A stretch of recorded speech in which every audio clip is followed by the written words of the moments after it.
Graphic design BD YouTube channel থেকে আমি মোহাম্মদ আশরাফুল্লাহ। আজকে ভিডিও টিউটোরিয়াল আপনাদের স্বাগতম। প্রিয় শিক্ষার্থী বন্ধুরা, আজকে আমরা শিখব কিভাবে ইলাস্ট্রেটরে লোগো ডিজাইন করতে হয়। চলুন শুরু করা যাক। আমরা ইলাস্ট্রেটর ওপেন করে নিচ্ছি।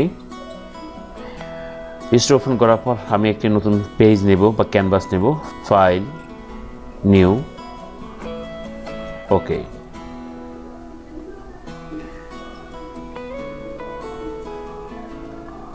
আমি একটু বড় করে নিচ্ছি ক্যানভাসটা। কন্ট্রোল ইউজ করে চেপে ধরে মাউসের লেফট বাটন ড্র্যাগ করলেই বড় হবে, বা কন্ট্রোল প্লাস বা কন্ট্রোল মাইনাস প্রেস করলে কী হবে, ছোট বড় হবে। এগুলো আমরা আগে দেখে আসলাম। এখন আমরা যে কাজটা করব, আমরা এখান থেকে গ্রেডিয়েন্ট টুলে ক্লিক করি। এর কালার দিই, জাস্ট একটা নর্মাল একটা কালার দিয়ে দিলাম গ্রেডিয়েন্ট দিয়ে। আমরা এখানে টুল বক্স থেকে রেকট্যাঙ্গেল টুল ক্লিক করে ইলিপস টুলটা সিলেক্ট করে জাস্ট সাদা ক্যানভাসের মধ্যে সাদা জায়গায় একটা ক্লিক করব। ক্লিক করে আমরা এখানে লিখছি 200, ওকে। এখানে স্ট্রোক কালারটা আমার দরকার নাই, স্ট্রোক কালারটা আমি উঠে দিচ্ছি। স্ট্রোক কালার ক্লিক করে জাস্ট এখান থেকে নান করে দিচ্ছি। আবার আমি ইলিপস টুলটাকে সিলেক্ট করে আবার এটা ক্লিক করে এখানে আমি 100/100 দিয়ে ওকে দিচ্ছি। এখন এখান থেকে আমি সিলেকশন টুল দিয়ে এই সেন্টারের অর্থাৎ এই বৃত্তের সেন্টারটাকে ক্লিক করে ধরে বড় বৃত্তের সেন্টারে এনে ছেড়ে দেব। দেখেন সেন্টার লেখা আসছে, আমি ছেড়ে দিচ্ছি। একটু উপরে নিয়ে নিচ্ছি আমি এটাকে। এখন এই যে পয়েন্টটা, এই পয়েন্টটাকে আমি টেনে এই পয়েন্টে এনে ছেড়ে দেব, এই অঙ্ক পয়েন্টে এনে ছেড়ে দেব। আর এই অংশটা চলে যাবে নিচে, এই অংশের সাথে অ্যাডজাস্ট হয়ে যাবে। তাহলে আমি ধরছি, ধরে এই পয়েন্টে সেন্টার পয়েন্টটাকে ধরে টান দিয়ে এই পয়েন্টে এসে জাস্ট ছেড়ে দিলাম। এরপর বন্ধুরা আমরা যে কাজটা করব, আমরা এখান থেকে এই বৃত্তটাকে কন্ট্রোল সি দেব, আর কিচ্ছু না। পরে আমার প্রয়োজন হবে এটাকে, এই জন্য আমি কপি করে রাখছি। এবার এখান থেকে আমি লাইন নিচ্ছি, লাইনটাকে নিয়ে আমি এই বরাবর থেকে এই বরাবর একটা লাইন টানবো। এখন এখানে দেখা যাচ্ছে ফিল কালার, স্ট্রোক কালার কিছু নেই। আমি এখানে একটা স্ট্রোক কালার দিয়ে দিব, ফিল কালারটা আমি নান করে দেবো, স্ট্রোক কালার দিলাম। একইভাবে উপর থেকে সেম উপর থেকে আমি লেফট বাটন ধরে আবার কি একটা লাইন টানতেছি, ওকে। এখন আমরা টুল বক্স থেকে সিলেকশন টুল সিলেক্ট করে এই দুইটা বৃত্ত সিলেক্ট করব। সিলেক্ট করার পরে এখানে পাথ ফাইন্ডার থেকে, এই পাথ ফাইন্ডারটা যদি না এসে থাকে আপনার কিবোর্ড থেকে শিফট চেপে F8 প্রেস করবেন। শিফট চেপে F8 প্রেস করলেই আপনার চলে আসবে F8। এরপরে পাথ ফাইন্ডার ক্লিক করে এখান থেকে subtract from shape area click করবেন। Subtract from shape area click করলাম। ক্লিক করার পর এখন আমি এই লাইনটাকে সিলেক্ট করব।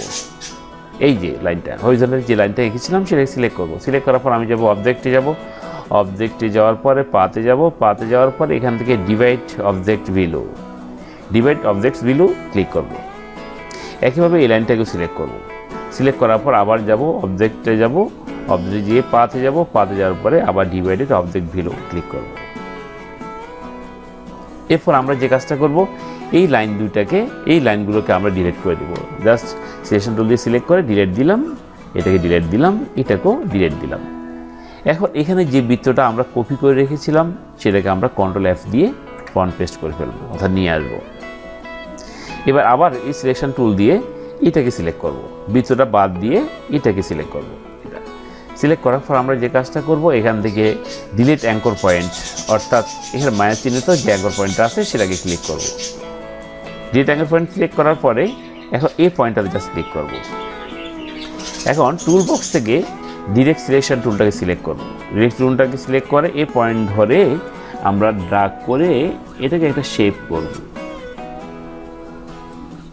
জাস্ট এই শেপটা আমি করলাম। এরপরে আবার সিলেকশন টুলটাকে সিলেক্ট করলাম। সিলেকশন টুলটাকে সিলেক্ট করার পরে সিলেকশন টুল দিয়ে এটাকে সিলেক্ট করব। সিলেক্ট করার পর আমি রোটেট নেব। রোটেট নেওয়ার পরে এখানে রোটেট পয়েন্টটাকে সেন্টার পয়েন্টে একলা ক্লিক করব। সেন্টার পয়েন্টে ক্লিক করলাম। ক্লিক করে এবার অল্টার ধরে এটাকে একটা কপি করব। অল্টার ধরে টেনে এখানে নিয়ে গেলাম। এরপরে কন্ট্রোল ডি ব্যাস। এরপর আমার এই বৃত্তটার দরকার নেই, এটাকে আমি ডিলিট করে দিচ্ছি। ডিলিট করে দেওয়ার পরে এখন এই সবগুলোকে আমি সিলেক্ট করব। সবগুলোকে সিলেক্ট করার পরে আমি এখান থেকে ডিভাইডেড ক্লিক করব। ডিভাইডেড ক্লিক করার পরে এখানে আমি আনগ্রুপ আবার ক্লিক করে আনগ্রুপ করে নিচ্ছি। আনগ্রুপ করে নিয়ে এখানে এই যে শেপগুলো, আমার শেপগুলো দেখা যায় না, পুরোপুরি দেখা যায় না, আমি এখান থেকে শেপগুলোকে পুরোপুরি দেখার ব্যবস্থা করে দেবো। যেমন এখান থেকে আমি এটাকে ডিলিট করে দেবো। এখন তাহলে এখান থেকে একটু ডিলিট করে দেবো, এখান থেকে এই অংশটুকু ডিলিট করে দেবো, তাহলে এই শেপটা আমার পুরো দেখা যাচ্ছে। এরপর এখান থেকে শুধু একটু দেখা যাচ্ছে, বাইরে দেখা যায় না, তাহলে আমি এটাকে ডিলিট করে দিচ্ছি। এখান থেকে এটাকেও ডিলিট করে দিচ্ছি, এখান থেকে এটাকেও ডিলিট করে দিচ্ছি। আচ্ছা, এখান থেকে এই অংশটুকু ডিলিট করে দিচ্ছি, এই অংশটুকু ডিলিট করে দিচ্ছি, আবার ক্লিক করে এই অংশটুকু ডিলিট করে দিচ্ছি। এটা আমার ডলারের দরকার না, এটা আমি ফুল ডিলিট করে দিচ্ছি। এটাও আমার ডলারের দরকার না, আমি ডিলিট করে দিচ্ছি। তাহলে দেখেন বন্ধুরা, আমাদের এখানের মধ্যে 1টা 2টা 3টা 4টা পূর্ণাঙ্গভাবে দেখা যাচ্ছে। এখন এগুলোকে আমরা কালারে কনভার্ট করব। এখন আমরা এগুলোকে কালার করব। তো কালার করার জন্য আমরা এই পাশে কিছু কালার নির্ধারণ করে রেখেছি আগে থেকে। প্রথমে এই অংশটা আমি সিলেক্ট করলাম, সিলেক্ট করে এখান থেকে আইড্রপার টুল নিয়ে এই কালারটা দিলাম। দ্বিতীয়টা এটা সিলেক্ট করলাম, এটা সিলেক্ট করার পর আইড্রপার টুল নিয়ে এই কালারটা দিলাম। তৃতীয়টা আমরা এটা সিলেক্ট করলাম, এটা সিলেক্ট করে আইড্রপার টুল নিয়ে এই কালারটা আমরা দিলাম।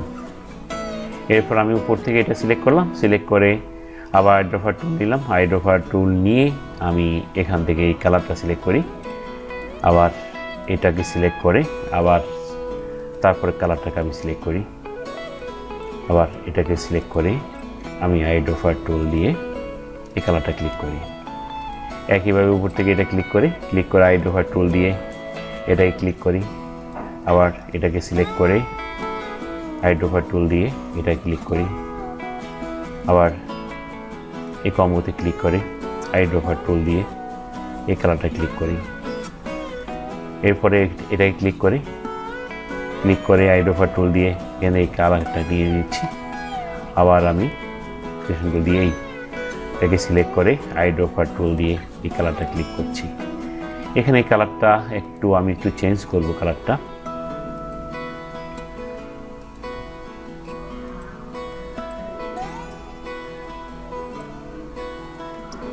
এই কালারটা আমি এমন রাখলাম।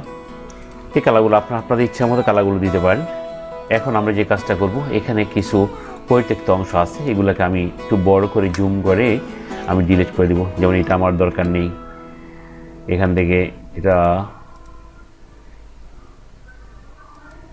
দরকার নেই।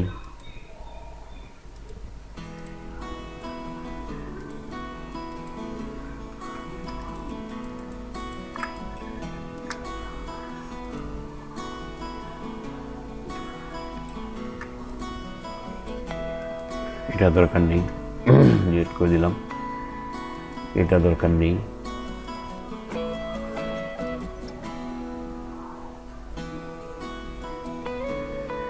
এই কালারটাকে আমরা একটু হালকা করে দিই, ভালো লাগবে।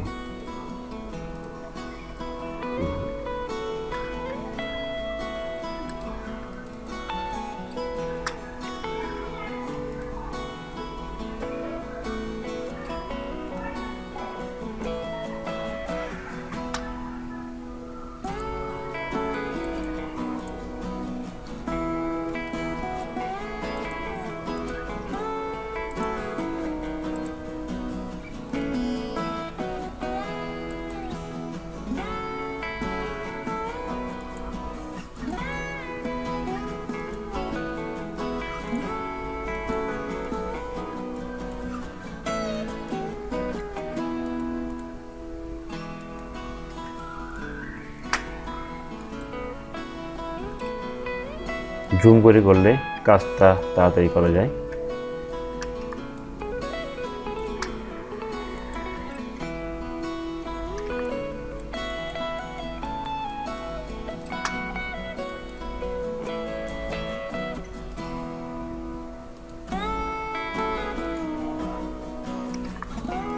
ওকে, এনাফ। এখন এটাকে আমরা অন্যভাবে যদি আমরা করতে চাই করতে পারি। সেটা হচ্ছে, এখানে আমি একটা লেখা লিখবো, টাইপ টুল নিলাম, টাইপ টুল নিয়ে এখানে ক্লিক করলাম, ক্লিক করে লিখছি সাপোজ COLOR, যে কোনো লেখা আপনার লিখে আমি কালার লিখলাম। লেখার পরে লেখাটাকে একটু বড় করে নিচ্ছি টেনে, এখানে দিলাম। যদি ফন্ট যদি কখনো আপনি চেঞ্জ করতে চান তাহলে কন্ট্রোল টি দিলে ফন্টে যে ইয়েটা আসবে এখান থেকে আপনার ফন্ট চুজ করতে পারেন, কোন ফন্টটা আপনার দিবেন সেই ফন্টটা আপনারা এখান থেকে চুজ করে দিতে পারেন। যেমন এটা আমি দিলাম কালার।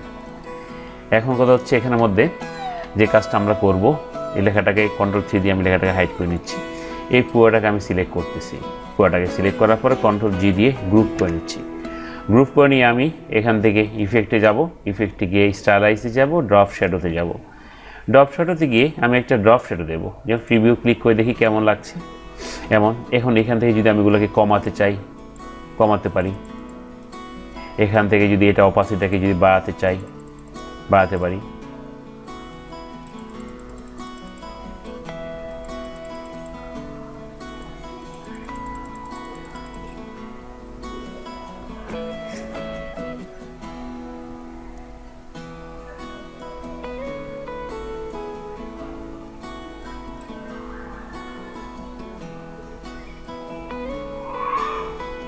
এরপর এখান থেকে ওয়াইট সেটটাকে একটু কমাই,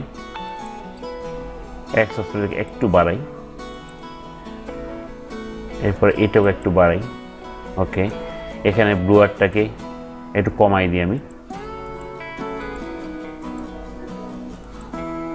ব্লুয়ারটাকে একটু কমাই দিলাম। এখানে ওয়াক্স অফসেটটাকে আর একটু কমাই দিচ্ছি আমি, ওয়াই অফসেটটাকে একটু বাড়াই দিই, কমাই কেমন লাগে একটু দেখি, বাড়াই দিই। এটা ড্রপ শ্যাডো আপনারা দিতে পারেন, নাও দিতে পারেন, সেটা আপনাদের উপর ইচ্ছা করে ডিপেন্ড করবে। কালারটাকে ক্লিক করে কালারটাকে একটু হালকা করে দিই আমি, ওকে দিচ্ছি। আর এখানের মধ্যে আরেকটু আমি কমাই দিচ্ছি, ব্লুটাকে একটু বাড়াই দিই, একটু বাড়াই দিলাম আমি, ব্লুটাকে একটু বাড়াই দিলাম। এরপর আমি ওকে দিচ্ছি। ওকে দেওয়ার পরে এখানের মধ্যে আপনারা কন্ট্রোল 3 দিয়ে আমি ওই লেখাটা নিয়ে এসেছি, কালার লেখাটা। ইচ্ছে হলে এই লেখাটাকেও আমরা ড্রপ শ্যাডো দিতে পারি। কীভাবে? সেটা হচ্ছে ইফেক্ট, স্টাইলাইজ, এরপর হচ্ছে আপনার ড্রপ শ্যাডো দেওয়ার পরে এখান থেকে আমরা প্রিভিউ ক্লিক করে দেখি, হ্যাঁ যেটা আছে এটা আমি রাখতে পারি, বা যদি আপনারা এখানে বাড়াতে চান বাড়াতে পারেন।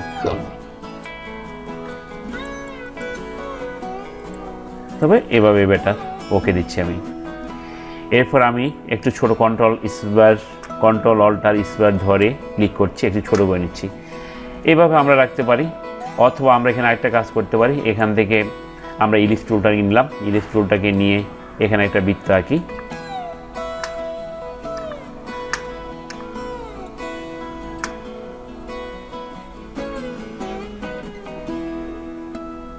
জাস্ট একটা বৃত্ত আঁকলাম। এখন এই বৃত্তের একটা কালার দিয়ে আমি, কালারটা আমার পছন্দ মতো যে কোনো কালার আমি দিতে পারি। আমি এখানে ব্লু কালার দিয়ে দেখি কেমন লাগে। বৃত্তটাকে আমি পিছনে পাঠাবো। পিছনে পাঠাতে হলে বৃত্তটা যদি আমি পিছনে পাঠাতে চাই তাহলে control shift opening third bracket press করব, তাহলে পিছনে চলে গেল। এখন এখানের মধ্যে একটা কাজ করতে পারি, এটাকে আমরা একটা শ্যাডো দিতে পারি বা গিরিয়ে দিতে পারি, যে কোনো জিনিস আমরা করতে পারি। যেমন আমরা দেখি শ্যাডো দিয়ে ইফেক্টে গিয়ে যাই, আমরা স্টাইলাইজে যাই, এখানে একটা ড্রপ শ্যাডো দিয়ে দিই আমরা, কেমন লাগে দেখি প্রিভিউ। আর সাপোজ এটাই থাকলো, এটাকে একটু ডিপ করে দিই, হ্যাঁ এবার ওকে দিচ্ছি আমরা। এখন এটাকে আমি কন্ট্রোল C দিই, আবার কন্ট্রোল বাংলাদেশে B প্রেস করে আরেকটা বক্স তৈরি করে নিচ্ছি, অল্টার শিফট ধরে টেনে নিচে নিয়ে আসতেছি। এইভাবে দিতে পারি আমরা।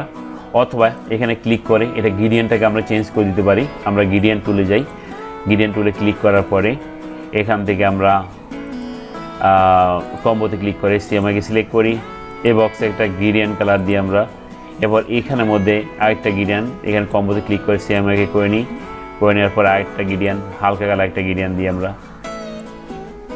এখন যদি আমরা এখান থেকে গ্রেডিয়েন্ট টুল নিয়ে জাস্ট ড্র করি, আমাদের গ্রেডিয়েন্টটা কি হচ্ছে, চেঞ্জ হচ্ছে। কোন দিক থেকে আপনি গ্রেডিয়েন্ট দিবেন সেটা আপনার উপর ডিপেন্ড করবে।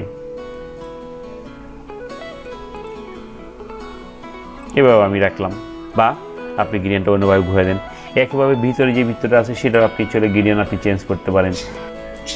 এরপর যদি আপনি মনে করেন না কালারটা আপনাদের বেস্ট মনে হচ্ছে না, আপনি সিলেক্ট করেন, সিলেক্ট করে আপনি কালার চেঞ্জ করে দেন, কী কালার দিবেন, যেমন আমি এই কালার দিলাম, অথবা আপনি এই কালার দিবেন, কোন কালার দিতে চাচ্ছেন আপনি সেই কালারটা এখান থেকে নির্ধারণ করে দেন, অথবা আপনি কালার দেন, অথবা আপনি কালার দেন। যে কালার দিলে আপনার ভালো লাগবে সেই কালারটা আপনি এখান থেকে প্লেস করতে পারেন। জাস্ট ক্লিক করবেন, প্লেস হয়ে যাবে, বা এখান থেকে ক্লিক করেন, এখান থেকে আইডেন্টিফায়ার টুল দিয়ে ক্লিক করেন, যেভাবে দিবেন সেভাবে বসে যাবে কালারটা। এটা এরপর এটাকে সিলেক্ট করেন, এটাকে সিলেক্ট করে আপনি এখানে একটা কালার দেন। হ্যাঁ, আমি এটাই রাখলাম। তাহলে বন্ধুরা, কিভাবে আমরা এই ধরনের কাজ করতে পারি, কিভাবে লোগো তৈরি করতে পারি, তার একটা ন্যূনতম একটা কনসেপ্ট এখানে দেওয়া হলো। আপনারা দেখে ভিডিওটা দেখে আবার নিজেরা ট্রাই করবেন। আশা করি সবাই আমার চেয়ে ভালো এবং সুন্দরভাবে করতে পারবেন। তো ধন্যবাদ সবাইকে। আজকে ভিডিও এই পর্যন্তই। আগামী ভিডিও দেখার আমন্ত্রণ জানিয়ে আজকের মতো এখানে শেষ করছি। আল্লাহ হাফেজ, আসসালামু আলাইকুম।